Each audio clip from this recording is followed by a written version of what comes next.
There it is. We're here. We're back. It's another beautiful day. Welcome, everybody. We're going to have such an awesome show. We're going to be talking to a man about the privileges of being a man in polyamory. I swear it's so rare that we actually talk to men on this show, but this is exciting. So tune in. We're going to have a great time. Here we go.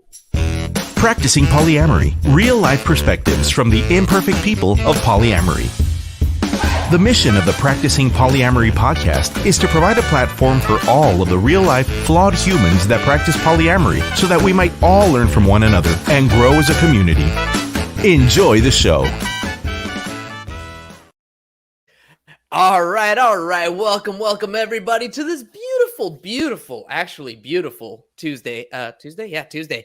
If you're joining us here for the first time, welcome and thank you so much for tuning in. And if you've been here for a while, then you already know we're live on Facebook, YouTube, Twitter, and Twitch every Monday, Tuesday, and Wednesday, at least until the end of this month. That's right, folks. The Practicing Polyamory podcast season 1 is coming to an end on October 27th, but we will be back rocking and rolling February of next year. So for the rest of this month, if you have any questions about your relationships or if there's a topic you'd like to hear discussed on the show, slide into my DMs and let me know, or leave a comment while we're recording live. Follow the show on all social media platforms at Practicing Polya. Let me know what it is that you want us to talk about, and at least for next season, because everything's closed up for this season, if you're listening to the podcast, you are a welcome guest to be on the show. None of us are perfect. We're here to share our imperfect stories, because the more stories we share, the more others will see us in themselves, and the more representation we have, the more we can strengthen our community. So go to practicingpolyamory.com, sign up to share your imperfect story too. All right, let's introduce today's guest. Our guest today is an incredible polyam content creator on Instagram who's been sharing his experiences as a polyamorous man on that platform since just July. And folks, let me tell you, he is one of my personal favorite follows. Our guest shares his insights on bringing up polyamory when dating, when to bring it up, people pleasing, losing family and friends for being polyamorous. And later this week, he'll be collaborating with another friend of the podcast, shout out to @AnnieUndone, for what's sure to be a titillating conversation.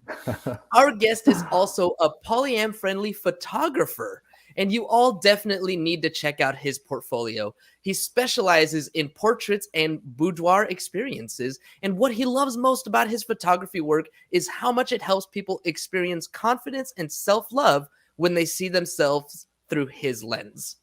I'm so excited to sit and chat with our guest today as we talk about some of the privileges we have as men in polyamory. So let's see where this conversation takes us. Joining us today from Alba.love Photography out of the Sacramento area, here to provide some @Polyman answers. Welcome to the show, Albert Thoj.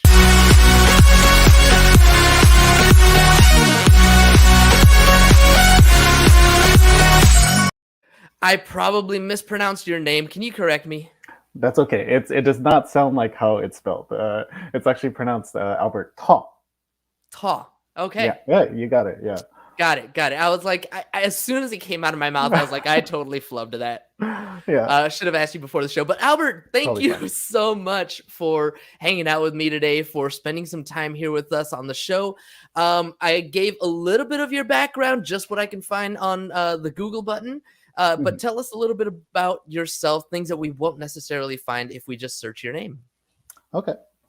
So it's been a very, very interesting journey for me. I'm Hmong. That's my ethnicity. And in our culture, polygamy is very rampant. I wouldn't say rampant. It's just normalized. So I grew up in a household with my dad had multiple wives. Nice. And so it sort of just had made sense for me to have this mentality of coming into like American society and being like, okay, well, so American society is telling me I should be with one person, but then my culture is telling me I should be with multiple people. Polyamory kind of lines right in the middle of that. And so that's sort of how I think that's how my mentality sort of landed in the middle. Not marrying multiple people, but being in love with multiple people.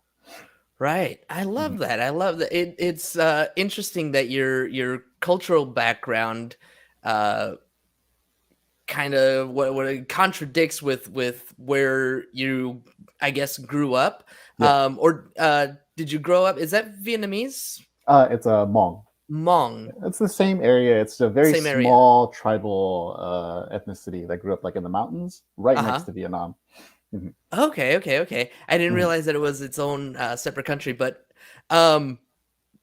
so I'm just curious. How long were you there? Did you immigrate to the U.S.? Like Oh no, I was born here. I you grew were up here. born here? Mhm. Okay, but your dad, you saw your dad with multiple wives, and here you are in the U.S. where they're telling you just one, pick one, Right.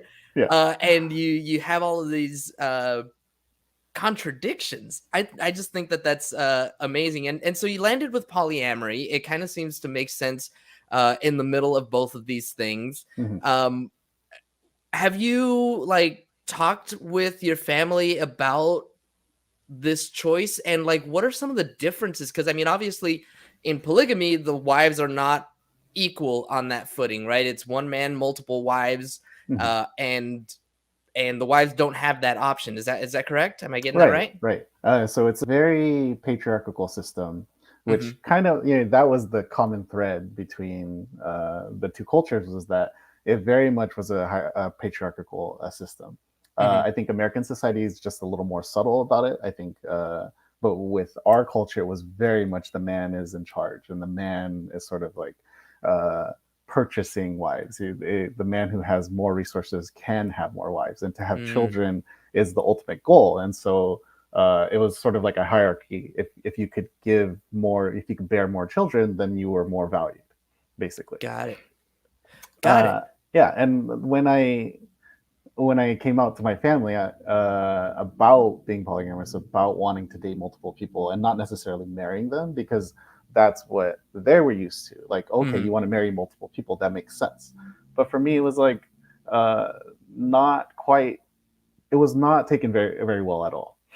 uh, I think because it differed so much from what we grew up with, it was like, what are you doing? Why aren't you just falling in line with everyone else? Why are you trying to shake things up? Why are you trying to get attention by being some sort of black sheep, you know? Mhm, mhm. Mhm. So you were actually kind of ostracized with your family because you were making it an equal playing field, and women could also date? Yeah, exactly. It's sort of, I grew up with six brothers. And so the idea of dating a woman and then being okay with her dating another man was like Uh-huh. out of the question. Just like completely, like, what are you doing with your life kind of attitude. Wow. So how did you deal, or how are you, I guess, dealing with that? Like, was there blowback? We mentioned you talked about losing family or friends on your Instagram Mhm. when you come out as polyamorous. Like, can you talk a little bit about that? Sure. It sort of goes in line with sort of creating powerful relationships just in general, which is just boundary drawing and reinforcing the boundaries. And so what I got right after coming out was a lot of attitude of why don't you get married? Like, why, here's this person, get married to this person, have children with this person. And so it was just a very strict saying, I'm not going to interact with anyone who's trying to invalidate how I want to live my life. And so it just looked Mm, like creating a lot of distance, whether it be physical or just like completely shutting off most people who aren't supporting my way of life and reinforcing that. And so there were a few family members who I haven't talked to for years, but the ones who are starting to see, like, oh, okay, if we don't support Albert, then we just don't get access to him. So what can we do to, what kind of oh support can we wow. give him so that he could come back in our lives? And so it's rough, but it's sort of like, if those are the sorts of relationships I want to build for the future, then I have to reinforce those boundaries very well. Dude, that is so pivotal. So powerful. Um you kind of take that upon yourself. It's like, if these people are in your life and they're being judgmental or toxic or whatever, harming you, or harming your mental health, you're like, f that, I don't need that in my life. I'm just not going to interact with these people. Mhm. And you're making them miss you. Yeah, and I sort of learned that, I think, when I like was honest with myself that I wasn't monogamous and that I was polyamorous. I sort of adopted that sort of mindset for my romantic relationships. And so it just made sense to adopt the same mentality into my familial and my, even my friendships as well. It's like, if you're not here to cheer me on, then I can't have you in my life. That's the forward progression that I'm trying to make. Yeah, that makes perfect sense to have as a rule of sorts in a romantic relationship too. Like, why would I want to be with somebody who's not cheering me on and supporting me? Exactly. Makes total sense. I love it. I love it. All right. Well, Albert, now that we know a little bit about you, a little bit about your background, I'm going to dive into some of the stuff that we picked as our topic. You have been doing this channel, this Instagram channel at 𝗵𝗫 only since July, but already you're growing. It's popular. You're putting out some really incredible, some really cool content. So everybody who's listening right now, go follow at 𝗵𝗫 and tell us a little bit about your channel, some of the things that you've learned, and some of the things that you've, just some of the things that you've learned just in the past, few months that you've been running it. Sure. I actually started it just on a whim because the friends and family that I did keep in my life, they were extremely curious about my lifestyle. They asked so many questions like all the time, and it was like, what? And I personally love talking about it. So I was just joking. Someone, one of my friends, calls me Polyman, just like as like the superhero, just like nice. It's like it has a nice ring to it, and I'm always answering these questions, and so it made sense to make a centralized place because I was like, if my friends and family have these questions, then there are people out there who have these questions that need to be answered, and to advocate for like a safe space to be able to talk about it, because the media representation of it is so terrible. Right. To create a space, it only made sense to create a space where people can bring their questions to. And I've learned that, so many people, like, it's not that it's, people say that it's a hot new topic and it's something that's new, but it's just something that's been underlying, sleeping under the surface. Right.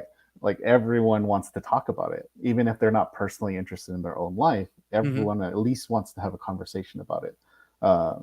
One thing that a lot of poly content creators say is that listening to a polyamorous person makes me better at my monogamy, or listening to a monogamous person makes me better at my polyamory. And so I think just having that communication, that channel open, is so important.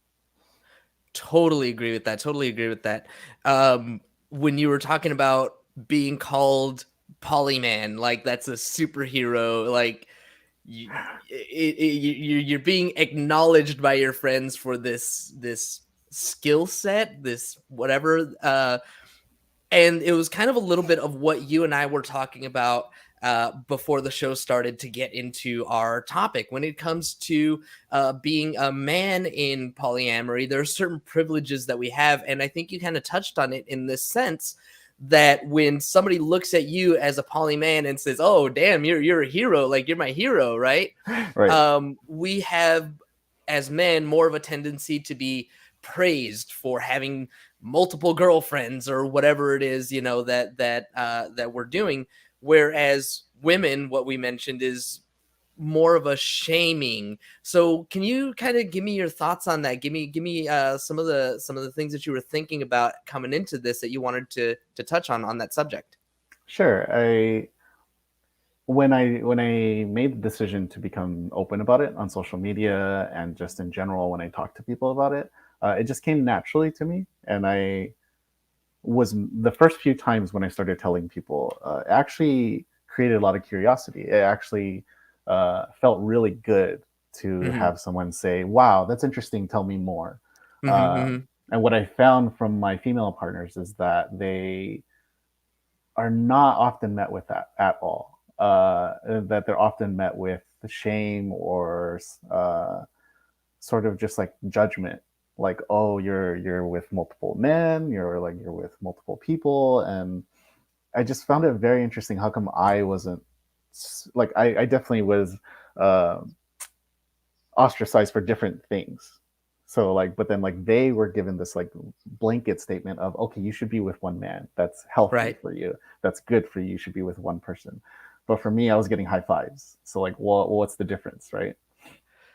Yeah, I mean, personally, I think it comes back to what you were talking about from the beginning. It has a lot to do with the patriarchy, Mm. right? We're a male-driven society, and so for and men are seen or portrayed, especially in the media when we're talking about it, as possessive, and we get ownership of our women, and this kind of thing. Women are not necessarily portrayed that way or expected to behave in that way. And so I think that that's, kind of what it comes down to when we're living in this patriarchal society, that we're being told for us to have multiple women is great, but our women should just have us. Right. Right?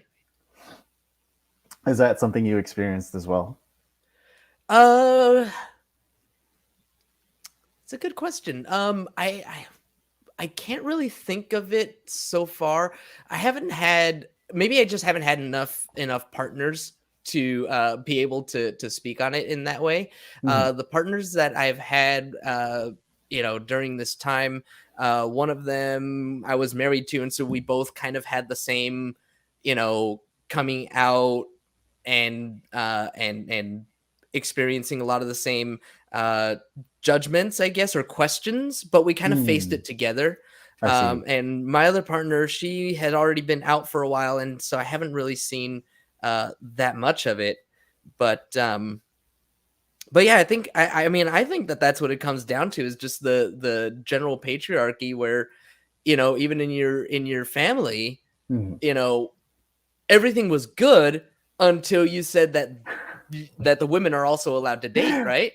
Exactly, and it's sort of like there's so many layers to it. There's a religious layer to it because Hmm. they're supposed to be good virgins until marriage, no Right. premarital sex. But for some reason, like we weren't told that. I was personally, as a man, wasn't told that. I was told to go out and have multiple sexual escapades before I got married. Um, Interesting. yeah, and it's so like where I guess the biggest question for me is what can we do to help remedy that? Like what Oh, can we do to sort of bridge the gap? And that's something I've been asking myself for a while now. It's just I want to go into spaces where polyamorous women like are talking about this subject, but mhm. what I found is that a lot of them just don't come to those conversations anymore What do you because mean? Like, yeah, like it's sort of like the term mansplaining. yes. And so like when you get a group of men together and you just like if you have a space where multiple men are outnumbering the number of women at a table, let's say, and they're having a conversation, it tends to go in the direction where men sort of overpower and outspeak them in that Mhm. place. And what I found when got into these places was they were having these discussions in like an all women space, or it was like we actually don't want a man in this discussion because Mhm. they bring that energy. And so I was just like confounded because I was uh, a part of that practice, even without knowing it. Like, Yeah, because it's very subtle. It's something that comes very subtly, and it's not malicious, but it sort of happens in male-dominated spaces. totally does. I'm even, leaning towards saying not even if it's male dominated. Like, a lot of times there could be, I'm just throwing out numbers, like 5 women and 1 guy, and the 1 guy always has to chime in and try to mansplain everything. Like, that's just Yeah, yeah, yeah. it's I don't know what it is. Like, we just have this need to feel more powerful or something. I don't know.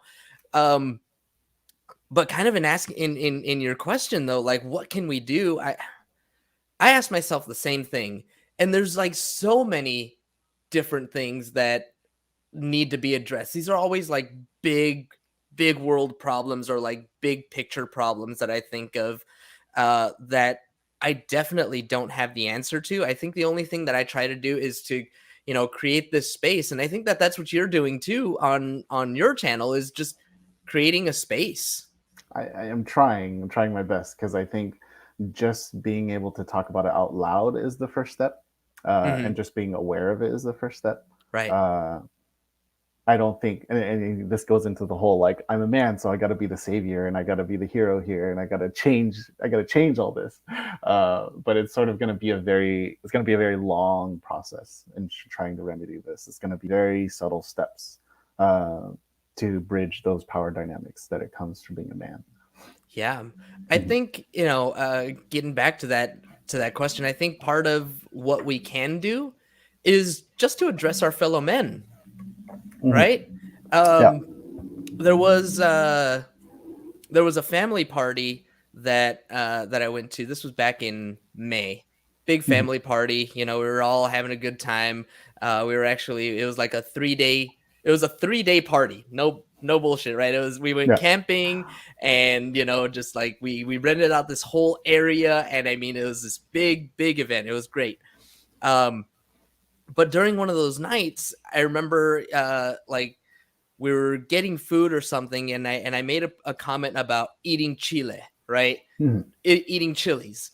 And my cousin like starts laughing, and it basically becomes like this sexual innuendo, right? Because chilies, they're kind of phallic shaped, right? So eating chilies is, okay. Yeah. So he starts making jokes and this and that, and I'm like, I stop. I'm not laughing at this point.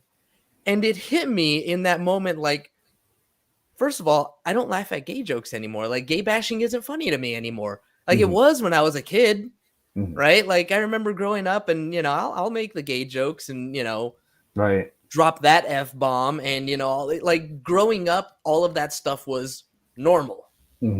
And over the years, things have changed, and I have so many more gay friends, and I'm so much more exposed to the LGBT culture that like gay bashing to me is just, it's not funny anymore.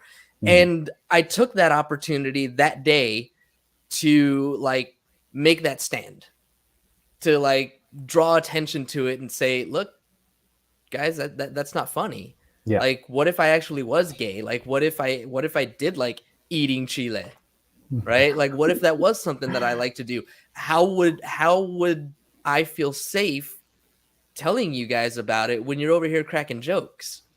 So I think that's about the best thing that we can do, is just be representatives among our own people, among our own culture, among our own friends and family. What do you think?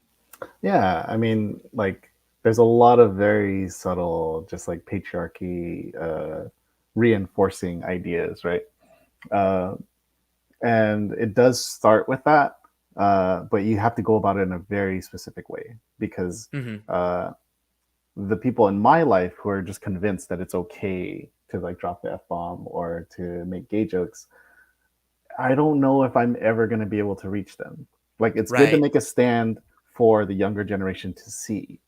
It's like for the kids at the party to see, oh, okay, that's not, there's someone who thinks that that's also not wrong, because kids know that that's wrong to bully someone in that way. Right. So I think it's more important to show it's more important to stand against it for the younger people to see, rather than to actually change the men, because I don't think the men in my life are ever going to change in that way. That is a tough realization, I guess, for us to come to. Like there are some folks that we won't reach, right? Hey Robbie, thanks for tuning in, we appreciate you. And I feel like that's a really tough one for me. It's like, I think about what you were just saying, where there are some people in your life that you're just going to cut out of your life because their influence is just not good, right? And if we cut them out of our lives completely, then they'll never have the chance to learn about the things that we're trying to teach them just by being who we are. Right. If I had somebody, I'm lucky that I really don't, that I can think of, but if I had somebody in my life that I loved, and but they were toxic, I think of people who whose parents just really don't accept them as polyamorous. So if I had a parent in my life who every time we talked, all they tried to do was tell me how wrong I am for being polyamorous and how bad I am and how evil I am and all these things, like I would feel like I have to cut them out for my own mental health. Right. But by the same token, like, how can that person learn? Is me cutting them out gonna be enough? If it's not a parent, if it's like some distant cousin that I just happen to live close to, Right. but because of who they are, like, we're not gonna interact. There's got to be a balance there, right? Yeah, I think for me, there's still a lot of unresolved like childhood trauma with my Hmm. direct family, and so if there's any way I can reach like other people's family, if I think I could reach like someone else's dad or someone else's uncle, like that's an easier task for me than to actually confront my own family. And so I sort of have that idea where if I can interact with other people's circles and Hmm. I could advocate in other circles other than my own, then I would have a better time. It's like, what do you call it? Like getting to them around, like, how what am I trying to say? I may not be able to influence my circle directly, but maybe I have a Mhm. friend like you who Mhm. could influence that circle, who could reach them, Exactly. where I can't. I love it. Hopefully I could get to a place where like I can do that for multiple people, because I'm hoping that losing contact with my family is they lose me as a resource, but hopefully they will gain other people as a resource when I'm gone. Yeah, yeah, for sure. Um, Roads?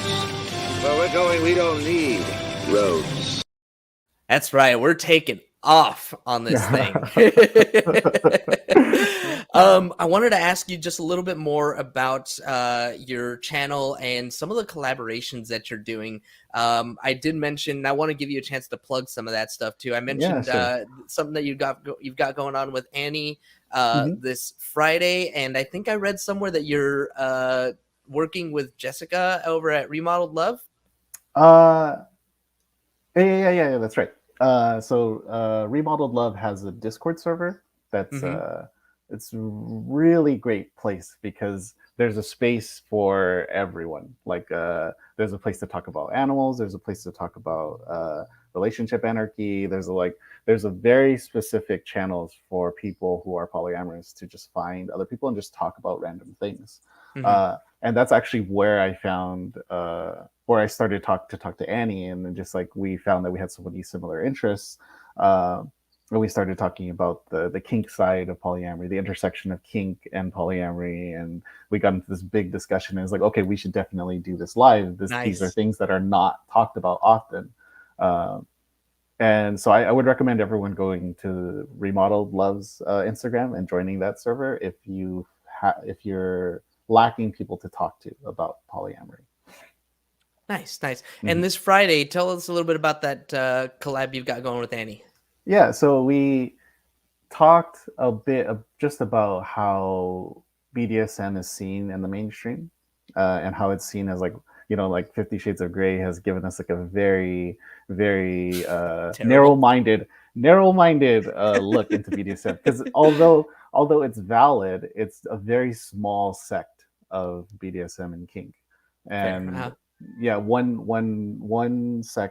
niche that we have in common is gentle doming or soft doming, which is just it's sort of it's hard to put into like one sentence. If you can take what it sounds like, it's just take everything that you know about BDSM and sort of throwing it out the window, and just going back and healing a lot of childhood trauma, a lot of things that you Oh, were wow. missing. Yeah, a lot of things that you were missing, and just having a safe space to be vulnerable, to be yourself, to open yourself up to being loved by someone. And Nice. it's something that ties into polyamory a lot, just because I think Yes.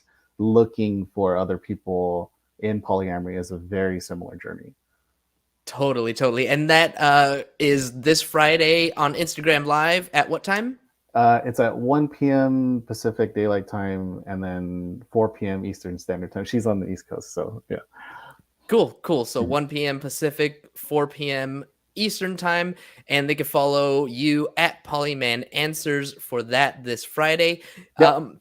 I also want to give you an opportunity to talk about the other things, like your own stuff that you've got going on. If you want to plug your photography and your personal channel, now's your chance. Yeah, and so I do photography at 𝗷𝗵.love, ALBAH.LOVE. And it's, you have to see it on Instagram. It's hard to describe into words what I actually do with photography. The mentality that I usually take is that the images are not as important as the experience of the photo shoot. And so it's the one-on-one attention to detail. It's the one-on-one experience that you have when someone is tuning into you 100%. And the images that come out of that are what I'm trying to do with my photography business. Nice. And I got to tell you, I had a chance to check it out before the show. And it is really, really incredible. I love your work. I think that, thank you so much. Your framing, your lighting, the way that you have the models, everything. I was just like, oh, wow, this is really freaking good. So if you're in the Sacramento area or you want to pay for Albert to come out to you wherever you are, I'm guessing you're willing to travel. Oh, absolutely. I've been traveling a few times this past few months, and it's been great. So if my work is something you resonate with, then please contact me. All right. And one more time, where can people find you for that? You can find me at 𝗷𝗵.love on Instagram. 𝗷𝗵.love on Instagram. Perfect. Yes. Albert, I just want to thank you so much. It's been such a pleasure to chat with you. Such a pleasure to be able to dive into some of the privileges that we have as men, some of the things that we can, as a community, attack and try to be better about in general. I mean, this is a societal issue more than it is, I think, a polyam issue. And I don't really know how to go after it, but definitely, at least as men in the polyamorous circles, we can be a little more understanding for our women counterparts who are, shamed for their choices where we're not. So any last minute things that you wanted to mention? I don't know. That's pretty much it. Cool, man. Well, again, thank you so much for hanging out. And thank you, as always, to our live audience for tuning in today. As a reminder, when we're live, you get no commercial interruptions, but the same can't be said for the podcast downloads. So be sure to tune in Monday through Wednesday, 2:30 Pacific time, or sign up for our Patreon where you'll get access to our commercial-free RSS feed and support the show. Don't forget to subscribe on YouTube, wherever it is that you download your podcast if you haven't already. And please subscribe to the show. Leave us a review. We'll really appreciate it. That's all we've got for you all today. Thank you as always. And until next time, tomorrow. Have a nice day! Thank you for tuning in to the Practicing Polyamory podcast. Would you or someone in your polycule like to be a guest? Sign up at practicingpolyamory.com and join the conversation. Please support us by subscribing, liking, and following us on social media at Practicing Polya by clicking any of the affiliate links on our website or by subscribing at patreon.com/practicingpolya.